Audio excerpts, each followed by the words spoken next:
साळुंखे! साळुंखे! समझता क्या है तू अपने आप को? समझता क्या है? क्या हुआ है? तो चिल्ला क्यों रहे हो? चिल्लाऊं नहीं तो क्या तारीफ करूं तेरी? तेरी वजह से पता है कितनी गड़बड़ हो गई? क्या बात है यार, साफ साफ तो बोलो। तो फिर साफ साफ सुन ले, दिमाग खराब हो गया तेरा।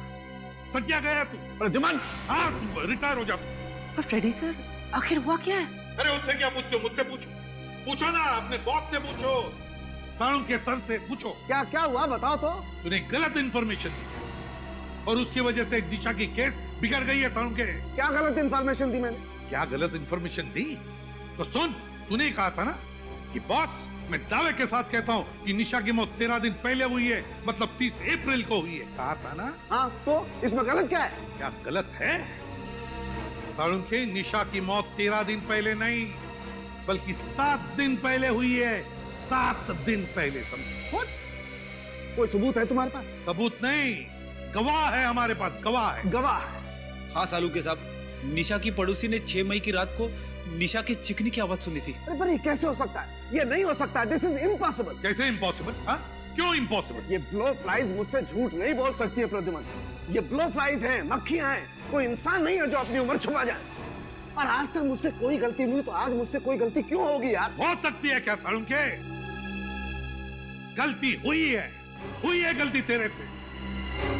तूने गलती की है साळुंखे।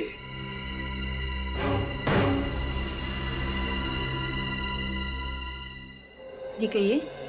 क्या 1 मई से 10 मई तक डॉक्टर हर्षित आपके होटल में ठहरे हुए थे? क्या नाम बताया आपने? डॉक्टर हर्ष। हाँ सर, 1 मई से 10 मई तक डॉक्टर हर्षित इसी होटल में ठहरे थे। यही है? सर, ये डॉक्टर हर्षित है या नहीं ये नहीं बता सकती, पर कुछ दिन पहले इन्हें होटल में देखा जरूर था। सर यही है डॉक्टर हर्षित। तो पक्का मालूम? हाँ सर, जब भी ये पुणे आते हैं हमारे ही होटल में ठहरते हैं। सर ये देखिए सर, ये क्या है? 6 मई सुबह 10:32 से 7 मई रात 8:45 तक डॉक्टर हर्षित ने डू नॉट डिस्टर्ब का इंस्ट्रक्शन दे रखा। लेकिन 2 दिन तक डॉक्टर हर्षित अपने कमरे में कर क्या रहे थे? सर अपने कमरे में तो क्या, होटल में भी नहीं थे। होटल में ही नहीं थे? जी सर। कहाँ गए थे? अब ये तो मुझे पता नहीं सर, पर वो बहुत जल्दी में कहीं जा रहे थे और फोन पर किसी से गुस्से में बात करते हुए जा रहे थे। अच्छा, डॉक्टर हर्षित यहाँ अपनी गाड़ी से आए थे या? नहीं सर, टैक्सी से आए थे। Thank you. एक बात तो साफ है, डॉक्टर हर्षित 6 मई को पुणे से मुंबई गया, निशा का खून किया, सारे सबूत मिटाए और 7 मई को वापस पुणे आ गया। हो सकता है निखिल, लेकिन इस बात का हमारे पास कोई सबूत नहीं है कि डॉक्टर हर्षित यहाँ से मुंबई ही गए थे। तो अब पता कैसे चलेगा सर? वो अपनी गाड़ी तो लाए नहीं थे, तो जहां भी गए होंगे टैक्सी से ही गए होंगे। एक काम करते हैं, टैक्सी स्टैंड से चल के पता लगाते हैं।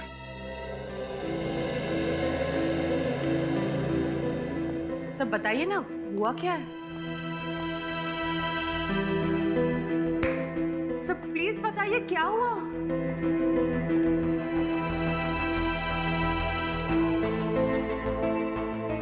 सब गड़बड़ हो गया तरीका। वो प्रद्युमन सही था, मैं गलत था। क्या? ये मैगट्स गलत थे। क्या कह रहे हैं आप सर? आसान की क्यों बुलाया? बस दरअसल तुम ठीक थे, लेकिन मैं भी गलत नहीं था। क्या मतलब? पूरी बात सुनो। बॉस, मैं जिन कीड़ों को टेस्ट कर रहा था वो कीड़े नकली थे। क्या मैगट्स नकली थे? हाँ। ये कैसे हो सकता है? हाँ साळुंखे, ये कैसे हो सकता है? हाँ? तूने ही तो कहा था ना कि ये मक्खियां इंसानों की तरह अपनी उम्र झूठी नहीं बता सकती, फिर ये कैसे हुआ? बॉस, ये मक्खियां अभी भी झूठ नहीं बोल रही। फिर वही बात सुन लो। ये कीड़े हैं तो 13 दिन पुराने, लेकिन ये निशा की लाश के नहीं है। क्या? निशा की लाश के नहीं है? नहीं। तो फिर किसके? ये कीड़े किसी और के हैं बॉस। किसी और लाश पर से किसी ने कीड़े उठाकर निशा की लाश पर लाकर के रख दिए। सर, इसका मतलब उसकी मौत 6 मई को ही हुई थी, उस गवाह के मुताबिक 7 दिन पहले। हाँ बॉस। तो ये बात है, इसीलिए वो 7 दिन का फर्क मौत में है। मतलब कोई चाहता था कि हमें लगे कि निशा की मौत 7 दिन पहले नहीं बल्कि 13 दिन पहले हुई है। मगर सर, ऐसा काम कौन कर सकता है? ऐसा काम वही कर सकता है फ्रेडी, जो बड़ा होशियार है, चालाक है, जो लाशों के सड़ने के बारे में जानता है, जो मैगट्स के बारे में जानता है, और वो है डॉक्टर हर्षित। डॉक्टर हर्षित। ध्यान से देखो, शायद देखा हो। नहीं साहब, नहीं देखा। नहीं देखा? भाई साहब, ये आदमी आपकी टैक्सी में बैठा था क्या? हाँ साहब, कुछ दिन पहले ये साहब हमारी टैक्सी में सफर किए थे। बहुत जल्दी में थे, मुझे अच्छे से याद है। इतने अच्छे से कैसे याद है तुम्हें? क्योंकि साहब वो जबरदस्ती बिना बता मेरी टैक्सी में घुस गए थे। बहुत जल्दी में थे। कहाँ लेके गए थे इन्हें? साहब महाबलेश्वर। महाबलेश्वर? हाँ साहब, बहुत गुस्से में थे और हड़बड़ाए हुए थे। बोले जल्दी से महाबलेश्वर चलो।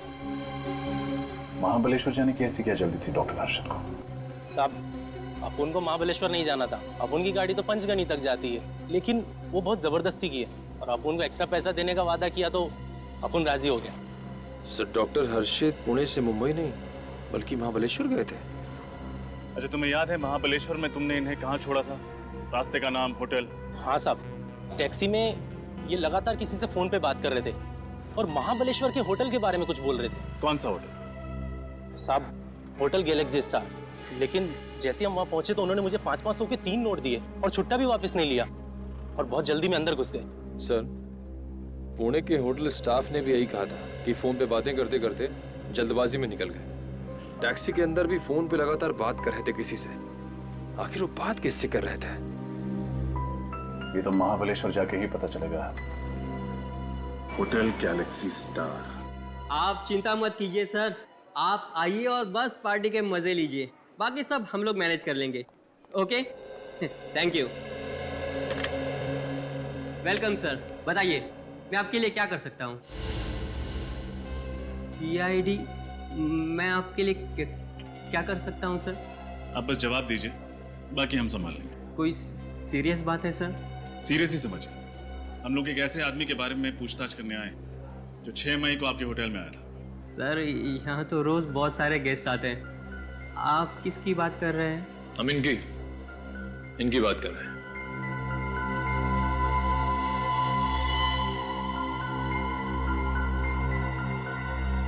ये आदमी, ये तो वही पागल आदमी है सर। मुझे तो पहले से लगा कि ये आदमी सही नहीं है। पागल आदमी? नहीं, ये डॉक्टर है। इनका नाम हर्षित है। डॉक्टर है? पर सर उस दिन तो एकदम पागलों की तरह बर्ताव कर रहा था ये। अच्छा, ये यहाँ पे आए कब थे? सर अभी बताता हूँ।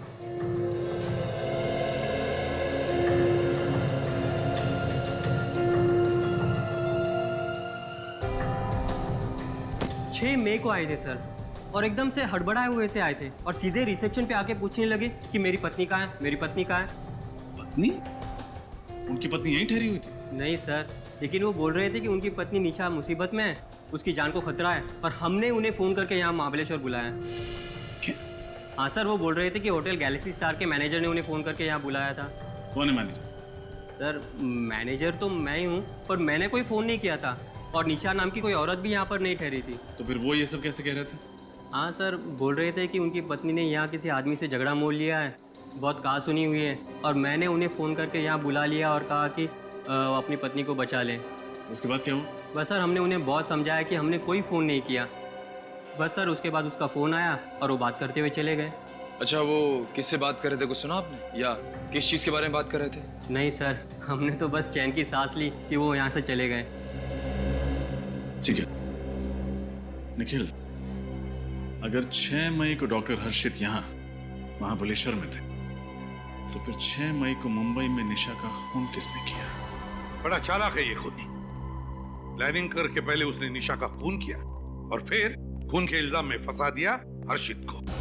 हाँ सर, खूनी ने काफी मेहनत की है ये साबित करने की कि खून 10 से 12 दिन पहले हुआ है, यानी कि अप्रैल 28 से 30 के बीच। लेकिन सर खूनी ये क्यों साबित करना चाह रहा था कि निशा का खून 28 से 30 अप्रैल के बीच ही हुआ है? क्योंकि श्रेया उन दिनों में हर्षित शहर में ही था, शहर में, और खूनी चाहता था कि हम हर्षित पर शक करें। लेकिन सर हमें ये तो पता चल ही चुका है कि खून 5 से 6 दिन पहले हुआ है। लेकिन इसी दौरान खूनी ने हर्षित को पुणे से महाबलेश्वर क्यों बुलाया? क्यों? वो इसलिए सचिन कि उसने सोचा होगा कि अगर हमें पता भी चल जाए कि खून 10-12 दिन पहले नहीं बल्कि 5-6 दिन पहले हुआ है, तब भी हम शक करेंगे हर्षित पर ही। वो कैसे सर? श्रेया, खूनी ने पहले निशा का खून किया और फिर उसी दिन वो महाबलेश्वर चला गया और फिर महाबलेश्वर से उसने फोन किया पुणे में हर्षित को और उसे बुला लिया महाबलेश्वर। और खूनी अच्छी तरह से जानता था कि हम लोग पुणे के होटल में जाकर पूछताछ जरूर करेंगे और हमें यह पता चल जाएगा कि उसी दौरान हर्षित होटल से 1-2 दिन के लिए गायब और हमारा शक और भी पक्का हो जाएगा। लेकिन सर खूनी घर के अंदर घुसा कैसे होगा? खिड़कियां दरवाजे सब सही सलामत था, बिल्कुल भी तोड़फोड़ नहीं की गई थी। सर ये भी तो हो सकता है कि खूनी निशा को अच्छी तरह से जानता हो और इसीलिए उसके घर में आसानी से घुसा, निशा का खून किया और उसके बाद गाड़ी की चाबी ली, लाश को गाड़ी में डाला और जंगल निकल गया। हो सकता है सर ये भी हो सकता है कि खूनी ने गाड़ी और घर दोनों की डुप्लीकेट चाबियां बना ली। ये भी हो सकता है।